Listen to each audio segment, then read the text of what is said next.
Attention aventuriers, aujourd'hui on embarque dans Trails du Toucan. Oui, Trails of Tucana, un petit jeu de chez Matago et Aporta Games. On les salue, qui ma foi look bien, hein, je veux dire, coloré, le fun, ça a l'air tout rafraîchissant, on dirait une boîte de céréales.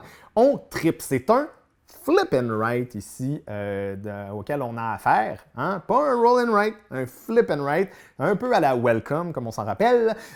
Ici, ce qui se passe pendant le tour de tout le monde, on va flipper deux cartes qui vont correspondre à des lieux sur l'île. Donc là, ici, j'ai un désert puis un joker. Ça commence-tu bien? Fait que ce qu'on va faire, c'est qu'on va décider, n'importe où sur l'île, de faire un lien entre un désert et un joker. Donc moi, je vais aller juste ici, en plein centre, en relier mon dragon d'eau à ce désert-là. Et éventuellement, on va faire des trails comme ça pour rallier ces artefacts-là aux différentes villes entourant l'île pour faire des points. Deux manières de faire des points. Il y a le set collection. Hein. Fait que dans le fond, quand tu vas avoir certains artefacts qui se rendent, qui sont linkés éventuellement vers le village, tu vas pouvoir entourer le nombre de points qui est ici.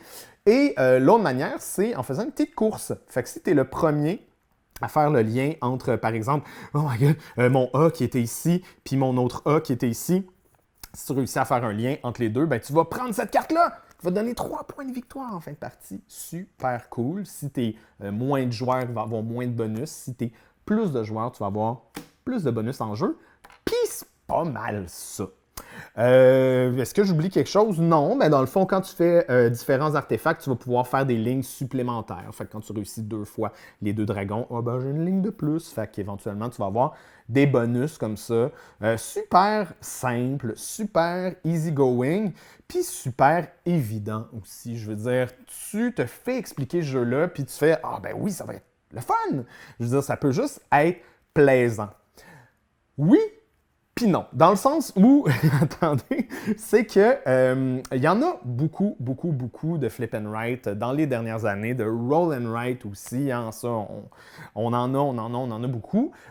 Sur Internet, les gens en parlent beaucoup. Je pense que cette mécanique-là a tellement été surutilisée dans les dernières années que dès qu'on parle d'un flip and write ou d'un roll and write, déjà les gens sont comme « Ah, ok, les gens, je dis pas monsieur, madame, tout le monde, mais genre moi puis toi, genre qui regardent des vidéos sur des explications de jeu, la plupart des gens de ce milieu-là sont comme « Ok, une autre affaire de même qu'on va s'asseoir devant. Est-ce que ça réinvente quelque chose? » Et ça, pour Trails of Tucana, je dirais que ça réinvente pas le truc, mais malgré ça, j'ai quand même trippé sur le jeu. J'ai vraiment beaucoup apprécié. J'ai trouvé ça malin.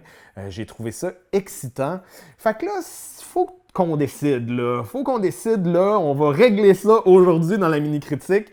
Est-ce qu'il y a trop de roll and write et de flip and write? Est-ce que fondamentalement, dès que cette mécanique-là est dans ton jeu, tu devrais être jeté aux oubliettes? Évidemment, vous me voyez venir. Je ne pense pas. Je pense que ça vaut la peine de donner la chance à ces jeux-là parce qu'ils sont... il y en a certains qui sont excitants, qui peuvent essayer de renouveler le truc. Je veux dire, ici, comme je vous dis, c'est pas absolument innovant, hein, comme je vous dis, mais c'est chouette, c'est fresh, puis c'est un bon moment. Fait que si tu as un roll and write ou un flip and write à acheter, check les toutes, check Welcome, check Trek 12, check tous ces jeux-là qui sortent encore aujourd'hui, dont les gens parlent, puis check Trails of Tucana aussi parce que pour ça, je trouve ça chouette. Pour l'aspect course, je trouve ça le fun. Pour Recto Verso! Bravo! Belle édition! Ça, je trouve ça awesome parce que t'as... On va l'enlever.